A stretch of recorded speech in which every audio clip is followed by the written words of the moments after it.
நடிகர் விஜயா அவர் கொஞ்சமாவது சட்டங்களை விதிகளை படிங்க சார். படிச்சுட்டு வாங்க. நான் இந்த பிரச்சனை வந்ததுக்கு முதல் காரணமே திருச்சிக்கு பக்கத்தில் இருக்கின்ற திருச்செந்துறையில் பராந்தக சோழன் கட்டின ஹிந்து கோவில், சிவங்கோவில், சந்திரசேகர சுவாமி கோவில் பக் ப்ராப்பர்ட்டின்னு கிளைம் பண்ணாங்க. அதுக்கப்புறம்தான் நான் போராட்டம் பண்ணேன்.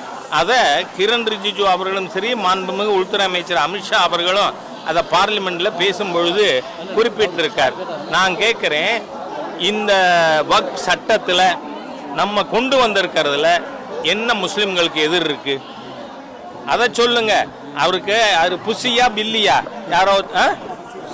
ஓ அப்படியா, தெரியல நமக்கு. புசியா பில்லியா அவர் அவர்கிட்ட ஊடக நண்பர்கள், நீங்கள் தான் உங்களை நான் தேங்க் பண்ணணும். அவர்